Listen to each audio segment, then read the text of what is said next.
I put my hand in it.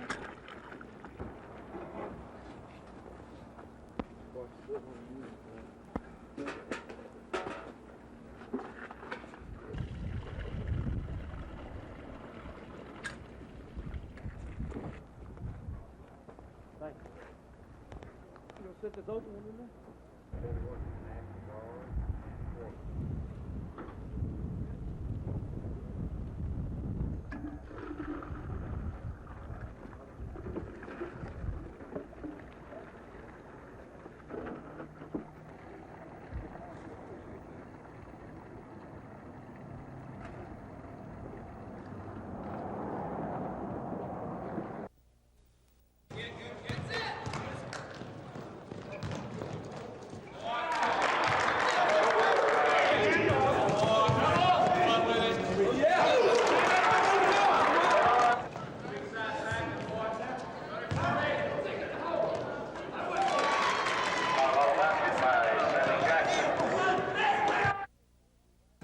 New Orleans will take on an orange and blue tinge these next few days. Auburn has arrived for its Sugar Bowl date with Michigan.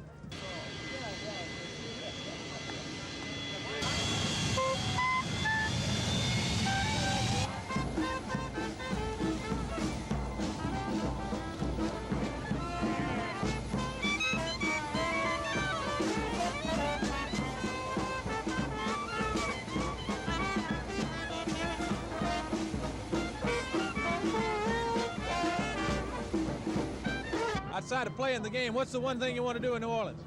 The first thing I want to do is walk down Bourbon Street. I've never been there. I heard it's a lot of fun, and I'm very excited about being here. I never have been in New Orleans, so I don't know much about it. I don't know what kind of trouble we can get into down here because I never have been here before. But, you know, right now I think I have all my energies directed towards that game.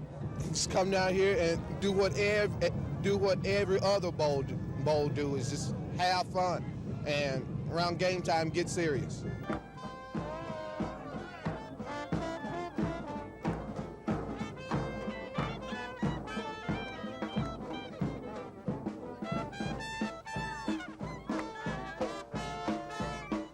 The Tigers will practice tomorrow out at Tulane University. They will go in the Dome on Friday, Saturday, and Sunday for rehearsals before the game on Monday. Reporting from International Airport in New Orleans, this is Phil Snow.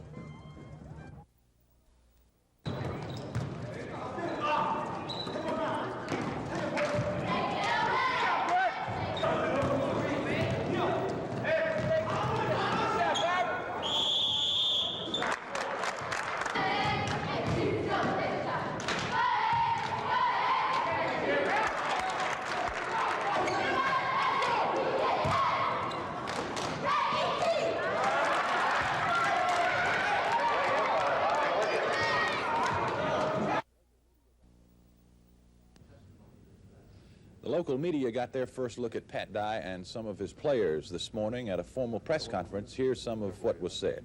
The final poll comes out after the bowl games are played, and if we should end up with everybody in the country with one loss, I think Auburn deserves probably more than any other team in the nation to be number one because of the schedule that we've played. Not to say that Texas or Nebraska or Miami or whoever couldn't have done the same thing. The fact is nobody did it but Auburn. Of course, our priority and, you know, the first thing that we've got to deal with is Michigan. And they are a very, very good football team. They get as much out of the players and the talent with the schemes, offensively and defensively, the kicking game. They're sound in every area. Auburn held its only outdoor workout here at the old Tulane Stadium site where they once played the Sugar Bowl. Very cold here today, temperatures in the low 30s with high winds. It was a spirited session, mostly loosening up drills. They will move inside the Superdome tomorrow for closed practices the next 3 days. The players were free to see the nightlife of New Orleans. Last night there was no curfew. One will be in effect tonight. The University of Michigan arrives this afternoon. We'll be reporting on them tomorrow night. We will have a live report from here tomorrow night. Randy Campbell and Coach Pat Dye will join us for that. And we remind you to join us for our Sugar Bowl special Saturday night at 6:30. Reporting from New Orleans, this is Phil Snow.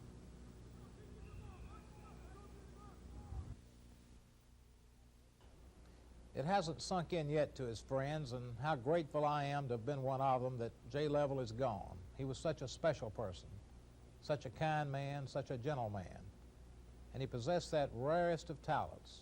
Just to be around Jay, even briefly, made you feel good. He was taken from us so swiftly. It was Thanksgiving weekend that he heard for the first time those dreaded words, inoperable, terminal.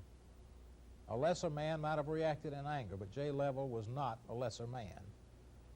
Those final weeks, knowing that the end was near, suffering terrible pain, Jay's concern was not for himself, but for those around him he loved so much.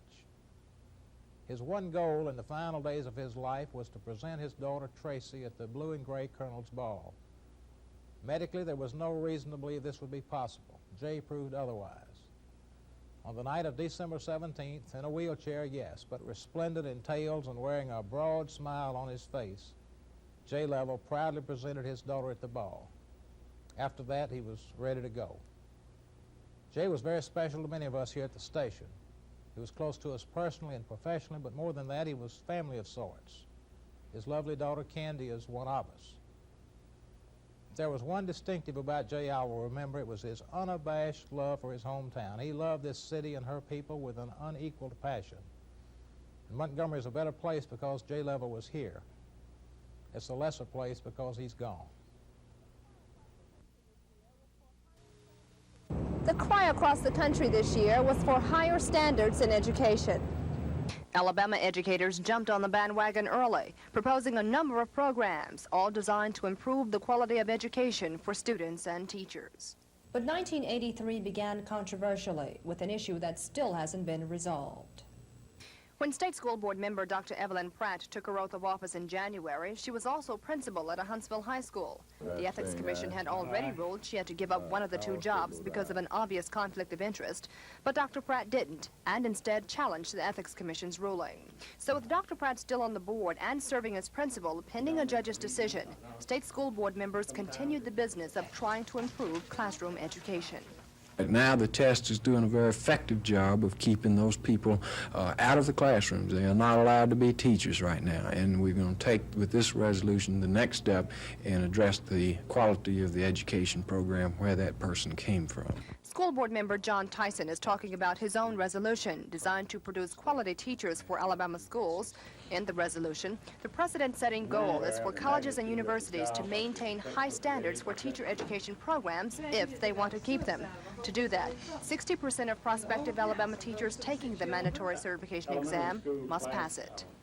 Testing was a big issue this year. In April, a new statewide high school graduation exam was adopted unanimously by the board. Even 11th graders who had to take the test liked the idea. When they graduate, they need to be able to read and write well enough so that they can function in a job and function in today's society. If a student gets out of high school and he can't read or write or work math problems, he won't be able to find a job, and it'll just be another burden on society. Really, someone should be able to pass it in just one time of trying. So I'm not really worried about it since I have 4 times to try.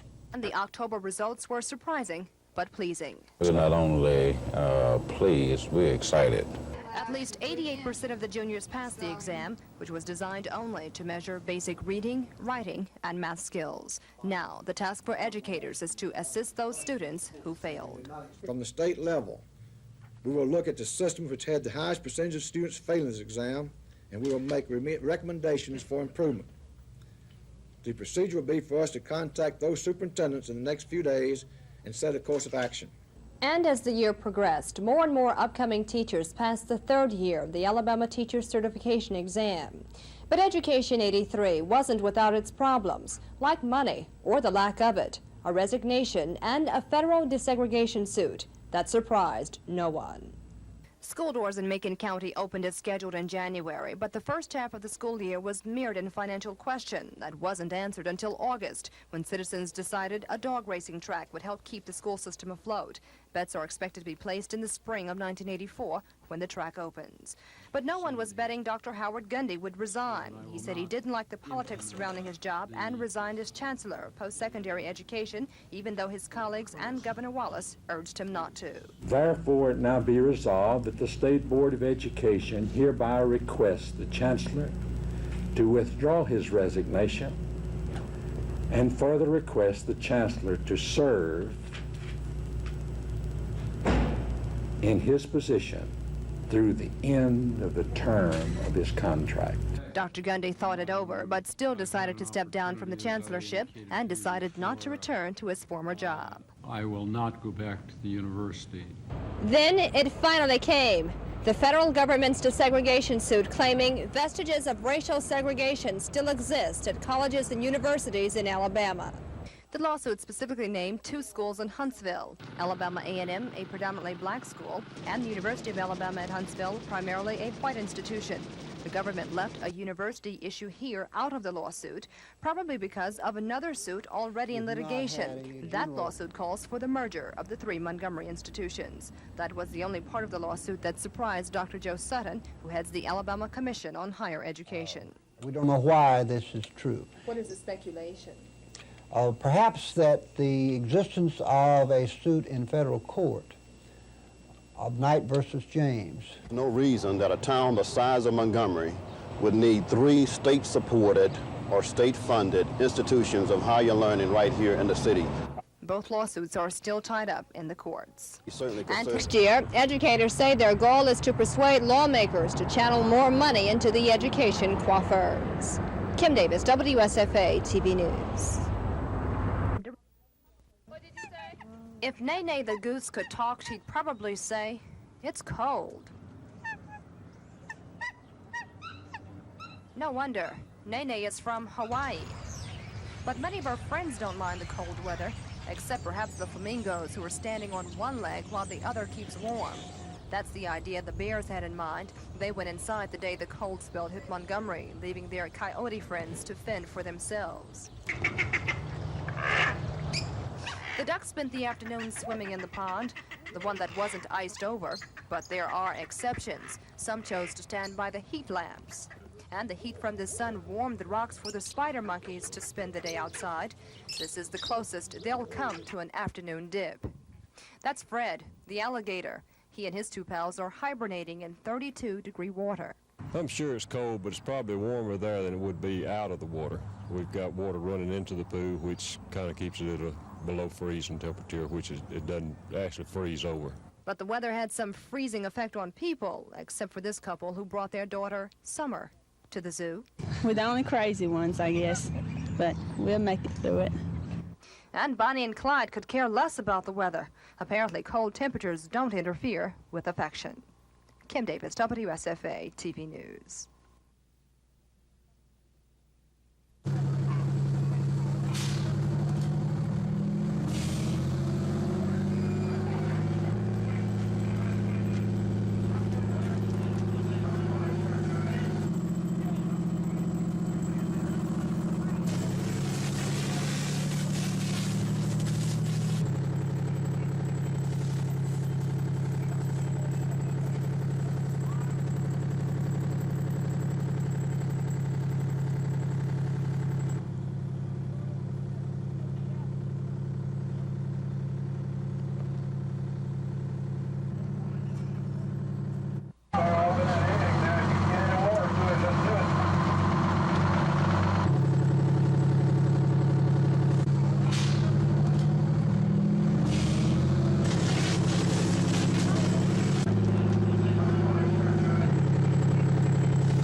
An incident in February at this house on Todd Road in Montgomery made news for much of the year and likely will for some time yet. What now is best known as the Todd Road case began on the night of February 27th when two policemen reportedly stopped a black man for questioning. Officers Ed Spivey and Les Brown claimed they were beaten by people in the house when they chased the man inside. One of the officers was badly beaten, the other shot in the scuffle. 11 people were arrested in the incident, charged with attempted murder, kidnapping, and robbery. Charges against all but 4 of the people were eventually dropped. However, some of the suspects charged they were beaten by police while they were being questioned about the incident. After special grand jury investigations, the trial of the first of the suspects, Rory Taylor, got underway in November. But the jury could not reach a verdict, and Judge Randall Thomas was forced to declare a mistrial. District Attorney Jimmy Evans hasn't decided whether to retry Rory Taylor, but he says he's ready to try the other defendants in the Todd Road case. In April, Montgomery County Law Library employee Jerry Hamilton was arrested, charged with kidnapping court reporter Missy Devon. Hamilton reportedly told a relative he had taken the girl to a spot in Georgia where he stabbed her to death. The arrest sparked searches from Coweta County, Georgia to Barber County, Alabama. The girl's skeletal remains were not found until November, when Attorney General Charles Graddick worked out a plea bargain for Hamilton. At Hamilton's direction, the girl's remains were found near the Alabama line in western Georgia. Jerry Hamilton is now serving 2 life sentences for murder and kidnapping. The case of another woman is still unsolved. Stella Perry was last seen April 5th as she left McDonald's on the East-South Boulevard. Police say they have no new leads in the case. 1983 saw the execution of the state's first inmate since 1965. John Lewis Evans was put to death for the 1977 murder of a Mobile pawn shop owner. The execution was carried out after the Supreme Court vacated a stay granted by a federal judge in Mobile. Evans' execution brought cries for a change in the method of execution to lethal injection, but lawmakers have yet to take action on the proposal. And just days ago, one of the FBI's 10 most wanted fugitives was arrested in Montgomery. 33-year-old Delaney Gibson was arrested at a Montgomery motel without incident, and he's been returned to a Kentucky prison where he'd escaped while serving a sentence for murder and rape.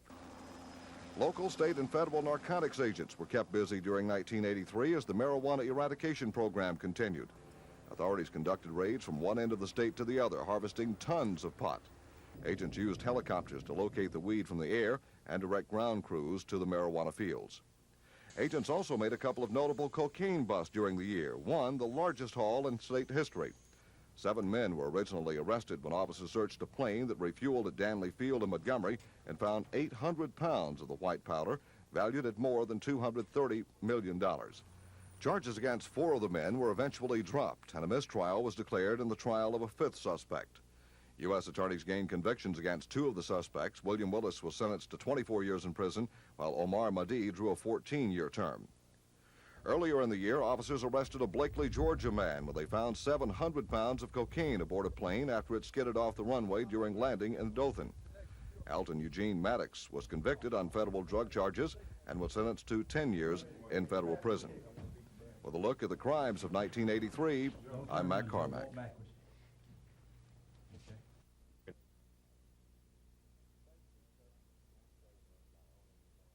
Basically, a customer is going to save money by owning his own phone, and he has the opportunity to buy that phone. If he's now leasing from Bell, he has the opportunity to buy that phone until December 31st at approximately a 25% decrease. It's roughly anywhere from $1.50 to say $4 savings, depending on the type phone and the amount of phones you have in your home.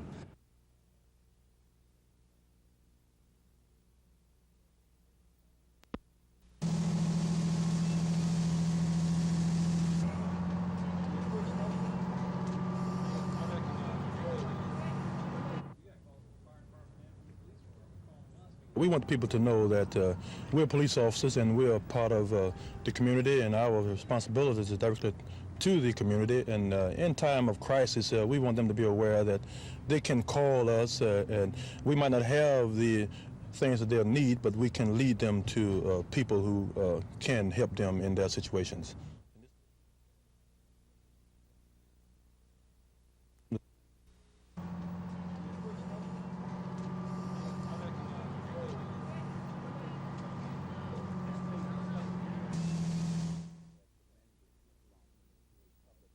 And we've had tremendous response from the public since that time, and we received many goods and items to include some furnishing for the family, because she does have 10 children.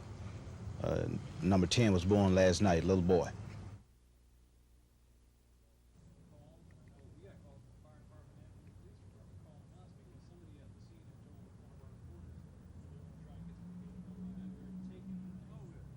experience that they'll need, but we can lead them to people who can help them in their situations.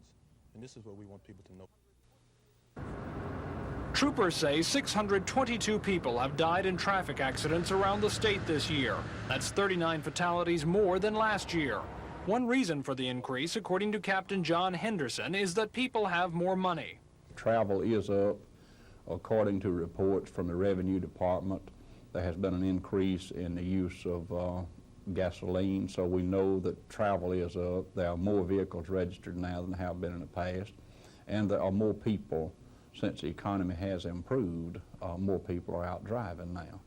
But for the troopers, there is another disturbing aspect to the rising number of highway deaths. It has to do with the type of accidents. We're seeing an increasingly large number of accidents resulting from use of alcohol.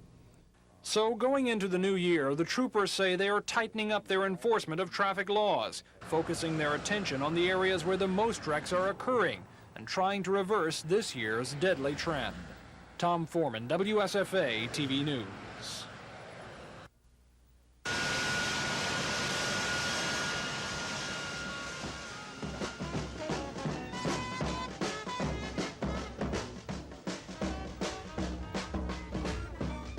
The Michigan football team made a late and a very frigid arrival to New Orleans. Their charter was 2.5 hours behind schedule, landing to bitter cold and a stiff breeze that sent the wind chill to near zero.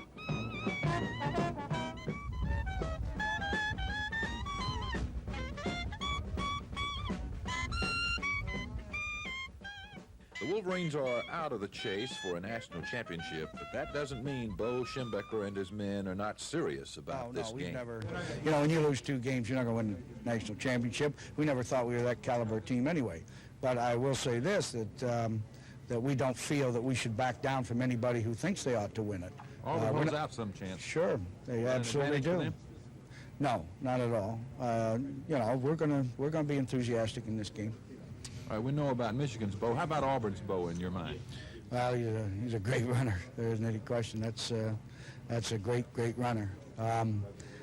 You don't run into many backs with that kind of skill, size, speed. He's something special. Reporting from New Orleans, this is Phil Snow. I've been in Alabama. I've driven through Alabama, but Steve Smith quarterbacks the Michigan football team. He's very talented, very intelligent, and healthy now. That has not been the case for most of the year. Your shoulder healthy now? Yeah, it feels pretty good. What happened to you? I had separated in the Rose Bowl, and then I got re-injured a week before practice started. I really don't know exactly what I did to it. I bruised it and slightly sprained it. And, you know, I didn't get a chance to rest it because it was a week before the season started. So I had to get right back into it, so I never really got a chance to rest it.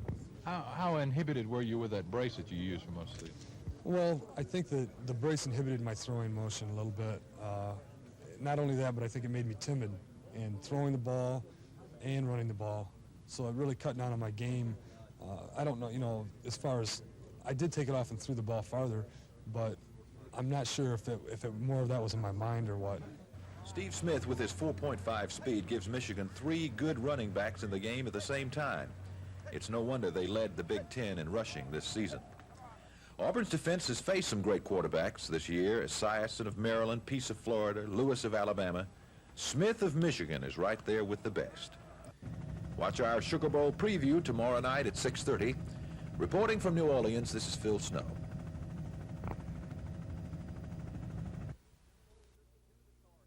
Opening drive of the game, Seminoles took it to the Tar Heels and avoided disaster on this play as Greg Allen fumbles, but an alert Jamie Dukes recovers for Florida State at the Carolina 17.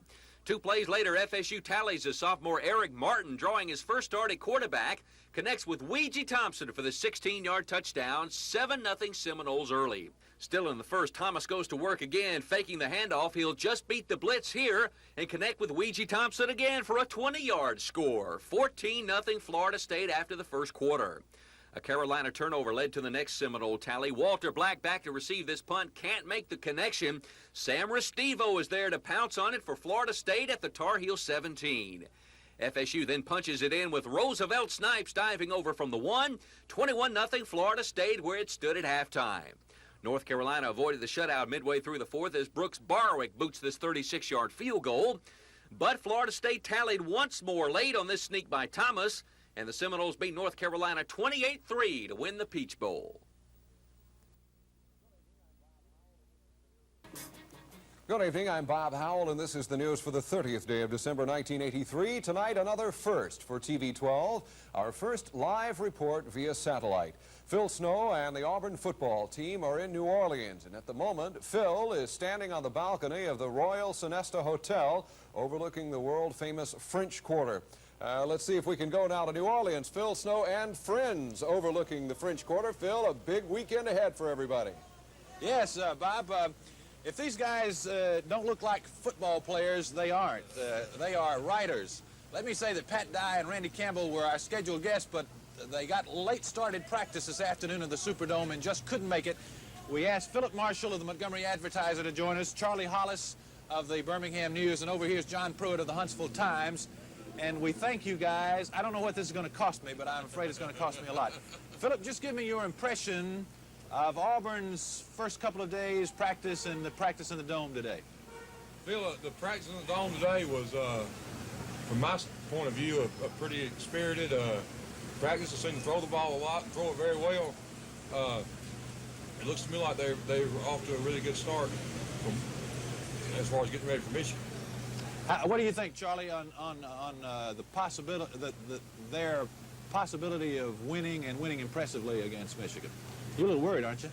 Well, I saw Michigan. I spent about 5 days in Ann Arbor, and this Michigan team is so well coached. When you say Michigan, you said it all, because you're talking about Bo Schembechler, you're talking about a legend, and hey, these kids come to play. And it's a fun team to watch because it's a small team. The defensive front averages like 232 across, and that's a small team. Auburn's offensive line, they'll average around 250 across the front. And they're street fighters or brawlers, and it's a fun team to watch play. They're lean, mean Wolverines. How do you think, John, how do you think they're going to react in the Superdome? Who do you mean? Auburn. Going inside, first time ever. I think they got used to it today, and several of the players were a little bit in awe when they first went in there, but I think they'll be ready to play Monday night. I look for a great game. Philip, you want to say hello to your little girls? Thank you, Phil. Yeah, I want to say hello to Chrissy and my little boy, Ben. I had to let him do that. That's the only reason he would come and do this. Is this game important enough for Michigan to get them ready to play, John, you think? Oh, I think so. I think they think they have a lot to prove here. I believe they will be as motivated as Auburn will, although some dispute that. Am I shivering here because I'm cold? Or no, it's not because you're cold. By the way, we're on the balcony of the Royal Sonesta here in the famous French Quarter of New Orleans, and I don't know how cold it is in Montgomery, Sell your but tickets, don't come. Watch it on television. It's kind of cold down here. Bob? Oh, Phil, I tell you what, looking at the way you guys are bundled up down there, it has to be a little nippy on the French Quarter tonight. Listen, it was so cold when Michigan arrived last night at the airport. The wind was blowing about 30 or 40 miles an hour, and it was about 18 to 19 degrees, and it was really cold, and I kept asking myself, Bob, I mean, this is New Orleans, what's going on? But I think the weather is supposed to improve for the fans who are coming down for Saturday and Sunday and Monday. Well, after all, the conditions inside the Superdome are going to be ideal. Yep, 70 degrees, winds under 3 miles an hour in the Superdome, right? The Superdome, right. Who's going to take the win? Charlie, you going to take the win? Hey, I think people need to worry about the smoke, because if there's a lot of cigar smokers in the Superdome on Monday, the team that has the smoke in the fourth quarter is going to have an edge. On that, Bob, we will leave you from New Orleans. This is Phil Snow reporting from the Royal Sonesta in New Orleans. Thanks a lot. Live report from New Orleans, Louisiana. Phil Snow and friends talking about the upcoming Sugar Bowl. 1983 started out on a tragic note. 2 crew members in the Air National Guard based at Montgomery's Danley Field were killed when their F-4 jet crashed and burned in North Alabama. The crew was on a routine training mission when their jet went down. 1983 also saw a great number of changes for several military units in Alabama. The Army made aviation a separate branch on April 13th, propelling Fort Rucker into a new age of leadership as the Army Aviation Center. In June, Major General Bobby Maddox assumed command of the Army Aviation Center from Major General Carl McNair.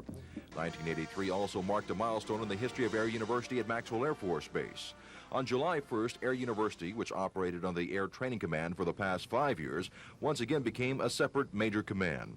The 187th Air National Guard Group not only changed commands, but changed missions in 1983. For 31 years, the 187th has served as a tactical reconnaissance unit, but this year the group became a fighter unit. Still flying F-4s, the 187th will be destroying targets instead of taking pictures of them. The 908th Tactical Airlift Group, the only Air Force flying reserve unit in the state, also went through a major change in 1983. For the past 12 years, the 908th has been flying the C-7 Caribous. This year, the group transitioned into the C-130s. The new aircraft increased the number of personnel in the unit and expanded the 908th mission. Expansion was the name of the game at Fort Rucker. In June, construction began on an $8.2 million barracks complex, replacing some worn-out World War II vintage barracks. The new complex will house nearly 800 people. Shall we play a game? Let's play global thermonuclear war. Fine. War Games is one of the hit movies in 1983, and oddly enough, construction began at Maxwell on a wargaming complex.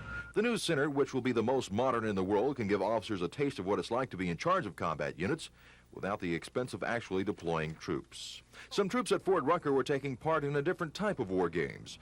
Members of an engineering battalion were sent to Honduras in September to take part in the combined military maneuvers with the Honduran Army called Big Pine 2. The war in Lebanon hit home in Alabama this year when hundreds of Marines were killed and injured in a terrorist bombing in Beirut. For days, family members of Marines stationed in Beirut waited for word on what happened to their loved ones. For a Montgomery family, their long wait confirmed their worst fears. The Air Force Precision Flying Team, the Thunderbirds, returned to the show circuit this year, flying in their new F-16 jet fighters. One of their stops this year was at Maxwell Air Force Base. Maxwell is also the site of the Gathering of Eagles. Men and women who made aviation history took part in the four-day event that was also part of the Air and Space Bicentennial. The Civil Air Patrol at Maxwell honored members of their organization that lost their lives serving the U.S. during World War II and in peacetime. The memorial plaque and the aircraft display also marked the 42nd anniversary of the Civil Air Patrol. The Vietnam veterans weren't forgotten in 1983. A memorial to the men and women who died in Southeast Asia was formally dedicated in Enterprise. And the nation's oldest and largest Veterans Day observance, Secretary of Defense Caspar Weinberger paid tribute to the servicemen who lost their lives serving their country and expressed pride in today's military following the invasion of Grenada. I'm Don Phelps on the Military Beat. A cemetery. This is where 10 Alabamians who are alive today are expected to start out 1984 as victims of New Year's weekend traffic accidents. That guess comes from the Alabama State Troopers, who say this year, as every year, they'll be fighting to prove their own prediction wrong. We hope that our prediction is wrong, but if past trend holds true, and with the current increase that we're experiencing in traffic fatalities, we're afraid that our prediction may come true here. Troopers say while the holidays are traditionally good times at home, they are bad times on the highways because of more traffic, holiday drinking, and inattentive drivers. And this is just downright carelessness. People get to daydreaming about different things. They just don't put their mind to what they're doing. Because of all this, the troopers are out in full force this weekend, and they say they are enforcing traffic laws strictly, trying to get people to slow down and pay attention before it's too late. Tom Foreman, WSFA TV News. Had he lived, he would be 60 years old. But for members of the Hank Williams Memorial Association, Hank will always be 29. 30 people paid tribute to the Alabama born and bred country singer today, including former state treasurer Melba Till Allen. Mrs. Allen penned a poem to Hank's memory and read it aloud to his fans today. It's been so long since that January day, but your special music is with us to stay.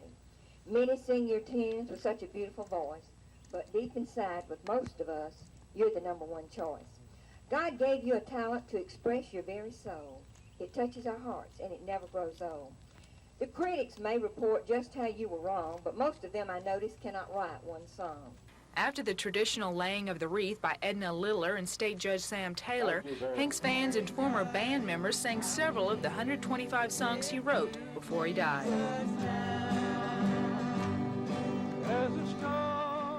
Orchestra conductor Mitch Miller labeled Hank the Hillbilly Shakespeare, but to the people who gathered in his honor today, Hank was simply the best singer and songwriter to ever come down the pike. Lisa Walsh, WSFA TV News.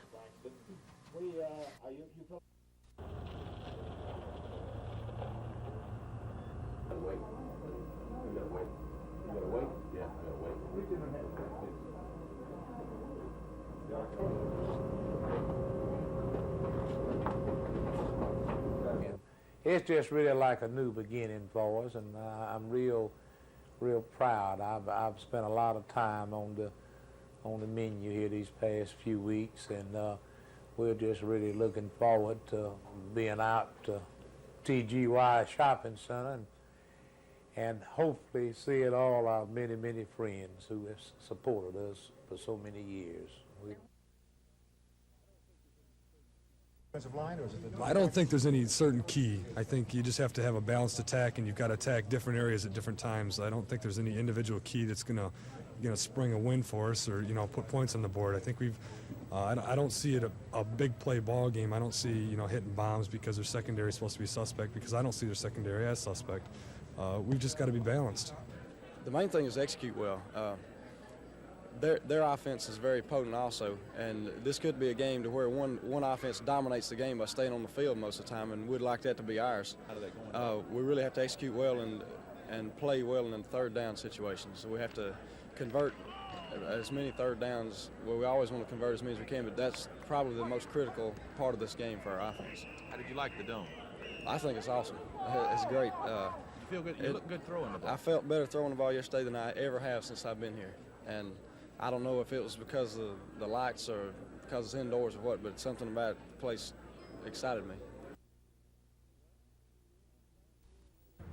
Well, yes, I sure do. I think that there should be more kindness and between nations and understandings, and if we don't, we're leading ourselves right on into the ultimate war. Become a better driver, because we drive for a trucking line, and maybe be happier with my children. I don't know. That's all I wish for, and have a healthier life. To live closer to the Lord and do more for Him. I think I need to lose weight. I need to go on a diet, both my husband and I. I want to stop smoking. Well, I hope to be a better person this year than I was last year. And I hope for the Lord to make me have more love in my heart for my fellow man. And I pray that all these wars and bombings and everything will be over soon. And I want all of us to learn to love each other like the Lord wants us to do, and not be fighting and bombing and all that killing and everything. I hope the men in Lebanon be able to come home this year with their families and all. And I just want this world to be a better place for all of us to live. Learn to live together in peace and harmony. That's my New Year resolution, I guess.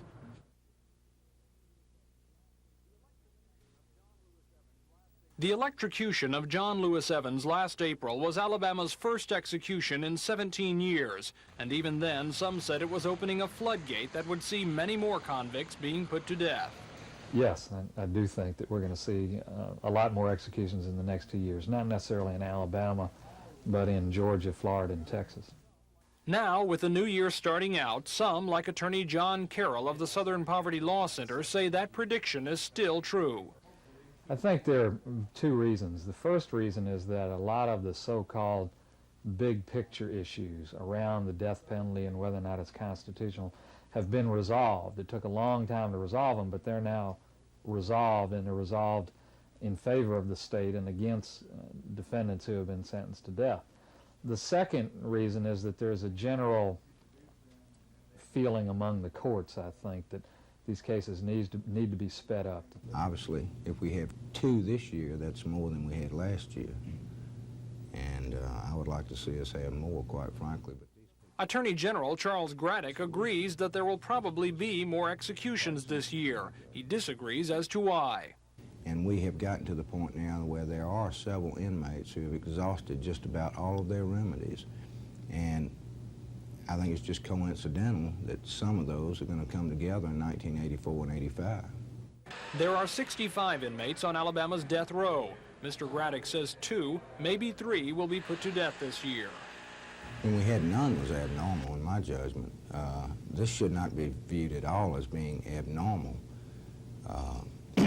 We have a capital punishment law in Alabama. It should be used, and it should be used indiscriminately, and it should be used effectively. The capital punishment systems are still as arbitrary as they ever were. Mr. Carroll guesses nationwide at least 12 inmates will be executed this year. I think it'll be commonplace in less than 5 years. I think it'll be commonplace in 2 years. But I think also what may well happen is that the public will, as more and more executions occur, the public will take a look at capital punishment and what it does and the downsides to it. And I think within 10 years we won't have it anymore. Tom Foreman, WSFA TV News. This is Auburn's final workout here in the Superdome. They've had 3 days here in this big football palace, and they like it. Randy Campbell thinks it makes him a better passer. He's confident he can throw the ball well here tomorrow. There's several reasons why we believe Auburn will win this game. There's the outside possibility that a national championship could come their way. Michigan holds no such hope. The Wolverines are not even protecting their conference title. Illinois won the Big Ten this year. Auburn simply has more reasons to want to win. The last time they played a major bowl game was the Sugar Bowl here in New Orleans in '72, but it was at old Tulane Stadium, and they were embarrassed by Oklahoma. They won't let that happen again. Auburn is on the verge of national respectability. With the star value of Bo Jackson and with a win over Michigan, they could become the TV darling of the networks next year. That's important. It all adds up to an important game for Auburn, more important than for Michigan. That's why Auburn will win, we believe, in a close game. This is Phil Snow reporting from the New Orleans Superdome. You may not realize it, but we're richer than ever. The government says personal income has been boosted by higher employment. And for the month of November, income climbed 0.7%, the 10th increase in the last 11 months. The income figures went up every month in 1983, except for February. And disposable income for the month would amount to about $10,299 for every American. And new housing construction has been steadily increasing this year. Nearly 1.6 million new houses were begun in the first 11 months of this year, an increase of 63% from the first 11 months of 1982. And along with this good news for 1983 comes more for the future for Alabama. A report from the University of Alabama Center for Business and Economic Research says Alabama's economic future looks rosy. The report says retail and construction are the fastest growing areas, and it's brought about by consumer confidence. What about gas prices? Well, they've fluctuated during the year, and we found that prices vary from station to station. In March, some prices were as low as 99 cents at some stations, but as high as $1.40 and $1.50. Some station managers say their prices are higher because of the service they provide, and some are lower because of competition. One victim of the economy in Montgomery is Montgomery Ward. The department store will close at the end of the year. Company officials say they don't know why, but the store just hasn't been able to make a profit in this area. But store employees haven't been left out in the cold without jobs. Ward officials are helping them find new employment, either in this area or in other Montgomery Ward stores in the country. But other folks aren't quite as lucky. The jobless rate in Alabama is still high and climbing. November's figures show 12.5% of the state's workforce on the unemployment line. Food prices in the state during this year have remained steady and generally down. During the summer months, produce led the way, keeping prices low. But pork and poultry were right in there. They kept the final tally reasonable as well. I'm Gina Gregory with the Consumer Year in Review.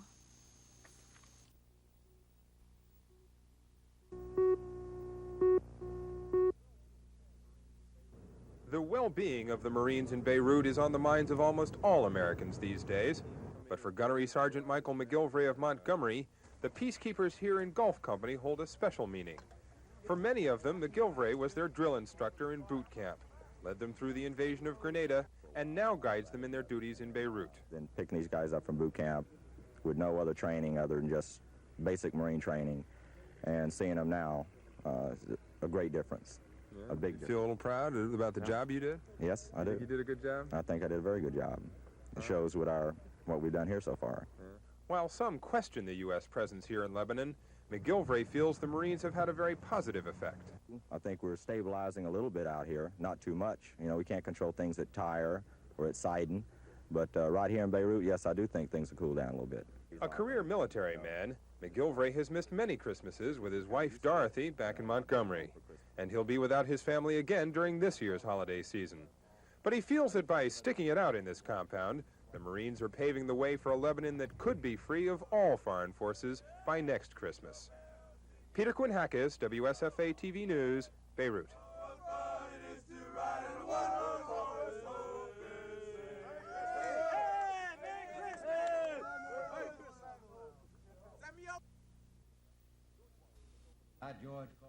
George Wallace took over the reins of state government at a time when the economy was bad and tax revenues were down.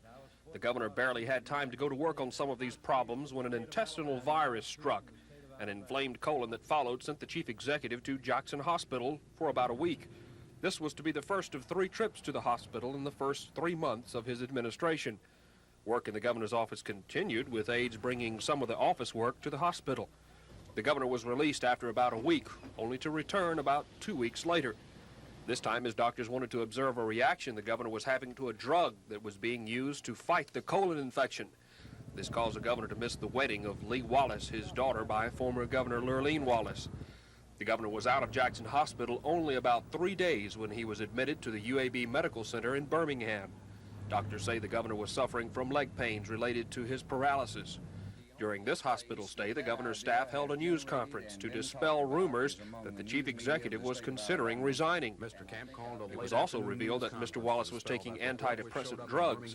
Wallace aides blamed the resignation rumors on the governor's political enemies. Doctors say the answer to the governor's pain is more exercise to take pressure off his spine that was damaged in a 1972 assassination attempt.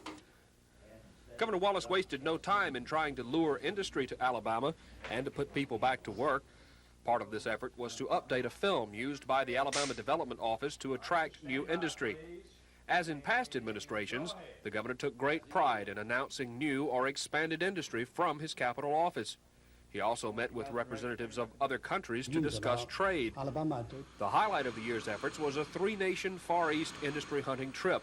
The governor and his party went to Korea, Japan, and Taiwan. The results were almost immediate. A Korean company announced an expansion in Huntsville, and Taiwan officials showed up about a month later to buy millions of dollars in Alabama-grown soybeans. In 1983, the governor's office became a mecca for Democratic presidential hopefuls. Calling on the governor were Walter Mondale, John Glenn, Fritz Hollings, Jesse Jackson, Mondale again, Reuben Askew, and Jesse Jackson again. Each candidate may have hoped for an endorsement, but none came. 1983 was also a year of some tough economic and budgetary decisions. The Wallace administration came up with a new word for taxes. They were called revenue enhancements. The enhancements included an increase in the oil and gas severance tax, a subject that was to surface again at the end of the year. Court costs were also enhanced, as were driver's license fees. State unemployment benefits were in danger, so the governor, business, and labor worked together in one of 4 special sessions called by the chief executive. A solution was found to save the unemployment trust fund and raise maximum weekly benefits. In the last part of the year, the Wallace administration worked on finding money for budgets for next year. During the 4th special session, Governor Wallace asked the legislature to roll back part of the oil and gas severance tax to encourage exploration and increase next year's bids on offshore oil leases. He also proposed sweeping changes in the state revenue laws. Some lawmakers balked at this bill, and the ensuing fight almost strung the session out to Christmas. The governor's first year back in office wasn't all work. The office staff celebrated the governor's birthday in his Capitol office, featuring a cake that looked amazingly like the state of Mississippi. And the governor was locked out of his car briefly following a speech to a convention of state employees. One of those state employees came to the rescue. The governor also received a new wheelchair. At year's end, the governor and First Lady Lisa Wallace invited television cameras into the mansion for a look at the first family's Christmas decorations. Dennis Latham, WSFA TV News.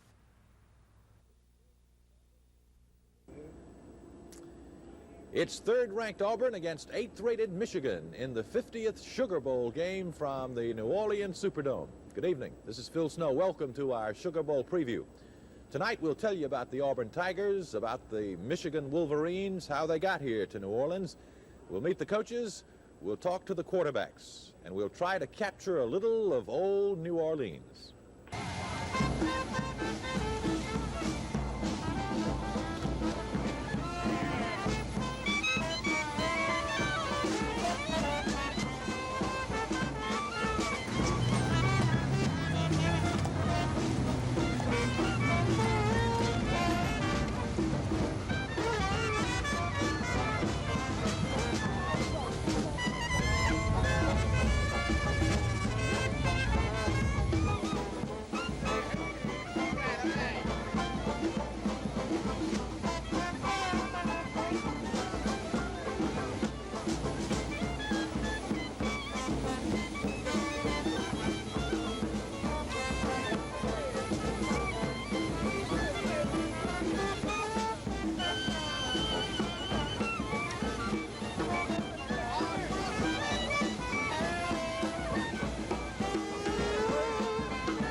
On the importance of this game, first, the possibility of a chance to add a 12th game next year, the Kickoff Classic. Do you think Auburn has a shot at that if they win this game? I'd like to think we do. I certainly think we're deserving of a shot at it after this football season if we beat Michigan. If we don't beat Michigan, then I certainly don't think it, we need to be in the same consideration as other 9-2 teams. But if we beat Michigan, and then I certainly think we deserve as much consideration as anybody else does. What would be the benefits of playing in the Kickoff Classic? Well, it would be a tremendous boost for our football program totally. Be another national TV exposure for us. I'm not sure how much revenue, but it would be additional revenue for our athletic department. There's one thing to get there, and then there's one thing to stay there. That's, I guess, the immediate concern now. How do you feel about it? Well, I don't think it, I've always said that the great coaches, and the great teams, and great programs, up and down programs, they are teams that get there and sustain it. It's not a matter of how good they are this year, but how good they're going to be every year. And I think we've got our program on the way. I don't think we're there yet. This is a good football team this year. If we can recruit some players in certain areas, freshmen, that come in and help us next year, we've got a chance to be good next year. And, and if we can recruit those particular players, I think we can got a chance to be good for the next several years. And I feel good about the players that we've got in our program right now. Not only as athletes, but the fun people. I'm excited about our freshman and sophomore classes. We've got some outstanding juniors too, but don't have as many others. How do you feel about University of Georgia All-American who spent 9 years with Bear Bryant now at Auburn? How do you feel about being an Auburn fan? I never knew what Auburn was all about when I played at Georgia and coached at Alabama. And I think anybody, is going to be loyal to where you are. And I was certainly loyal to Georgia when I was at Georgia, and I was loyal to Alabama when I was at Alabama. But it's different. Auburn is different from both places. I've never been around I've never been around a school that, in its own humble way, demanded or got as much respect and love and spirit and enthusiasm from its people. I mean, it is absolutely different. And the Auburn people don't have to have a great football program to love Auburn. They don't have to have a great anything except Auburn. That's the reason it's so easy to recruit to Auburn, because of the spirit of the school itself. I just hope that our football team will measure up to the standards of the school, and we can play the role that the football program is supposed to play at Auburn. I think we have, and I think that we've got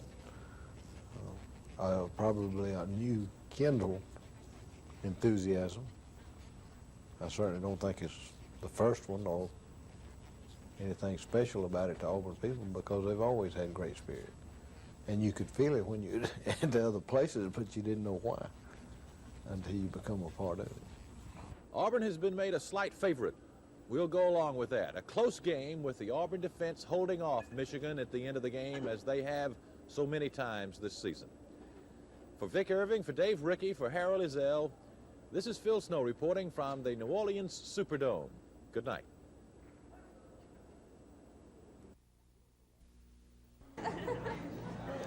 This is the lobby of the famous Fairmont Hotel, the team headquarters for Auburn, which explains why the black and gold decor has been transformed to orange and blue. Despite the steady stream of fans, it's a relatively quiet place.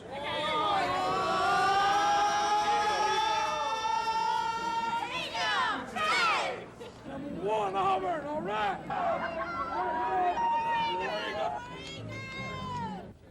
In the French Quarter, it was a different story, as thousands of fans got an early start for what was to be a long, rowdy New Year's Eve. Friday night at this time, Bourbon Street was all but deserted, causing some French Quarter merchants to express some concern about this year's Sugar Bowl profits. Right now it's a little slow, but I expect it to pick up about 10 or so. Why is the business slow? Well, people are eating at restaurants, and actually it's cold. It's too cold, actually, to be out here. If I didn't need the money so bad, I wouldn't be here now. Let's go blue! Let's go blue! Let's go blue! Auburn fans held a clear majority over Michigan fans, but that didn't dampen the spirits of the Wolverine faithful. Outnumbered in people, but in spirit we're up. In spirit we are up. Michigan is number one, and Auburn's going down. Bo Jackson, he's out of here. War Eagles, hook 'em horns. The train's going to be derailed. I am a Michigan fan, and I'm the only one here. You're not a Michigan. Are you a Michigan fan? I'm an Auburn fan. Hell yeah. Because your mayor is Coleman Young. Oh, that's right. But listen, when I stand next to you, you make me look thin. Yeah, but it ain't receding, though. I'm telling you. Yeah, I know. You got to do a light on his head here. To some, it doesn't matter where you come from, just as long as you've got your money.